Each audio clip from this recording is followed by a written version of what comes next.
From a real estate tycoon to the White House, from pageant owner to primetime reality show host, Donald Trump's rise isn't just political, it's cultural. Whether you admire him or can't stand him, there's one thing you can't deny. Almost every person on this planet knows who Donald Trump is.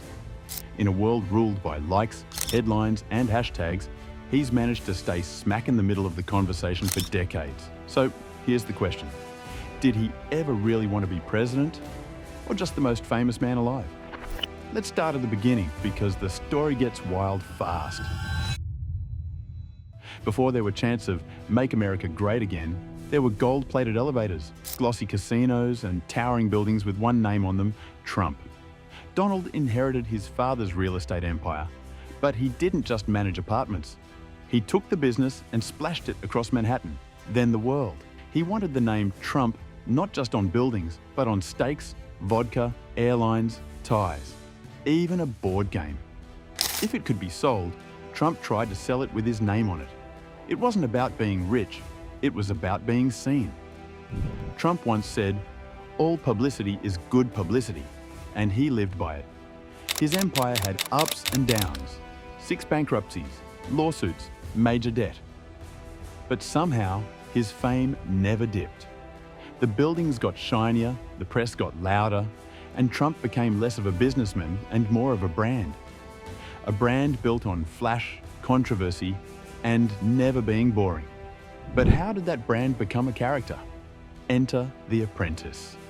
In 2004, Donald Trump didn't just appear on television, he dominated it. With a dramatic boardroom, an even more dramatic hairstyle, and the now iconic line, "You're fired," Trump became a weekly fixture in living rooms across America. He wasn't playing a character, he was the character. The tough-talking billionaire who demanded loyalty, loved a flashy suit, and always got the last word. The show ran for 14 seasons, spawned Celebrity Apprentice, and brought in millions. It wasn't just entertainment, it was image-making. Trump wasn't just successful, he looked it.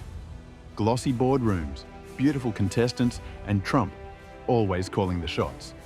For many viewers, this was the first time they saw him not just as a name on a building, but as a walking, talking American dream.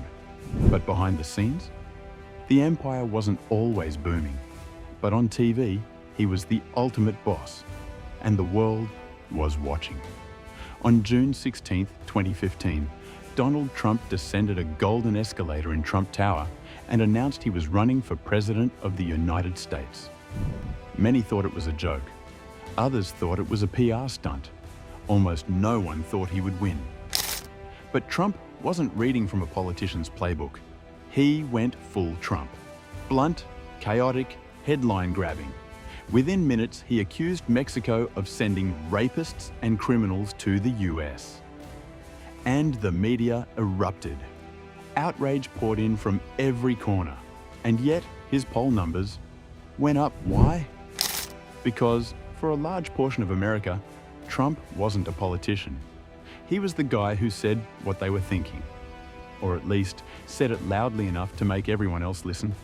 He bulldozed through 16 Republican candidates, skipped over decades of political experience, and made it to the general election.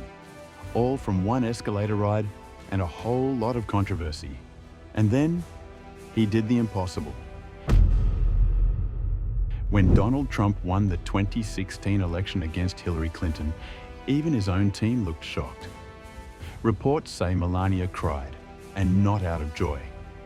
Trump himself allegedly stared into space, unsure of what had just happened. He'd gone from real estate showman to President of the United States. How?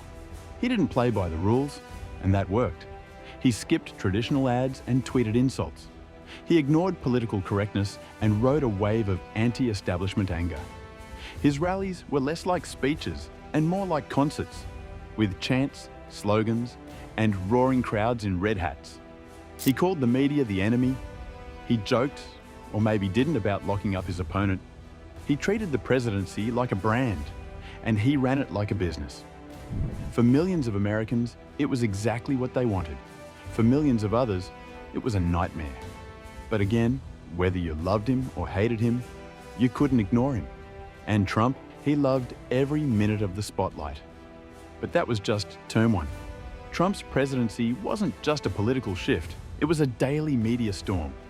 Every morning brought tweets that rattled stock markets, infuriated allies, or insulted celebrities.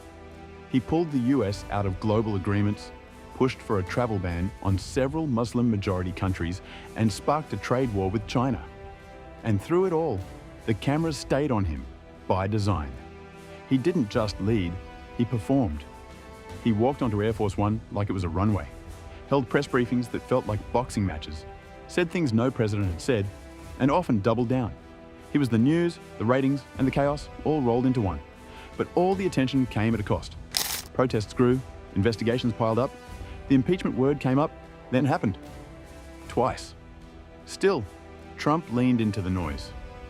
Because in Trump's world, silence is the enemy, and spotlight is power. And when that spotlight faded after 2020, he wasn't ready to walk off stage. When Joe Biden defeated Trump in 2020, most presidents would have packed up and left quietly. Trump? He turned the loss into his loudest campaign yet. He called the election rigged, filed lawsuits, held rallies. His followers stormed the Capitol on January 6th, an event that shook the nation and led to his second impeachment. But even with the chaos, Trump didn't vanish. He skipped Biden's inauguration and flew straight to Florida. From Mar-a-Lago, he continued to post, rally, and remind the world he wasn't done. He teased a comeback constantly, with every interview, every Truth Social post, every cryptic slogan. For his supporters, he was still their president. For his critics, he was a threat to democracy, but for everyone, he was still making headlines. And once you've had the spotlight, it's hard to live without it. In 2024, Trump didn't just run again, he bulldozed his way back to the center of the political universe. Under multiple indictments, facing felony charges, and having survived an assassination attempt, most candidates would have crumbled. Trump thrived. He defeated over a dozen Republican challengers, survived courtroom drama, and even picked up support from some unlikely corners, including Latino voters, young men, and tech world backers like Elon Musk. His rallies got louder, his policies got sharper, and his slogans still catchy as ever. In the end, he not only won the Electoral College, he won the popular vote. The first Republican to do that in 20 years. Whether you call it resilience, obsession, or sheer audacity, it worked. The man who once said he never really wanted to win in 2016 took it all the way again in 2024. And this time, he had even bigger plans. With his second term came promises that shocked even his biggest fans. Mass deportations, purges of the federal bureaucracy, pardons for January 6th rioters, executive orders that pushed the boundaries of presidential power. Trump wasn't hiding it. He announced it. He wanted revenge, control, and legacy. He surrounded himself with loyalists, from cabinet members to billionaire allies.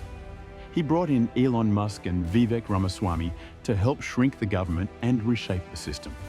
Critics called it dangerous. Trump called it draining the swamp again. Even world leaders took notice. Some feared him. Some tried to charm him. Others just tried to survive him. But whether it was Ukraine, Iran, China, or Israel, Trump made sure the world remembered who was back in charge. Because if the first term was about shaking things up, the second one, that's about domination. The truth is, Trump didn't actually expect to win in 2016. Insiders say he wanted to boost his brand, not lead the country. He saw the campaign as a stage, a new season of The Trump Show. Even his closest aides were shocked when he won. But once he had the power, he wanted more, and more, and more. Not just to be president, but to be talked about, to be remembered.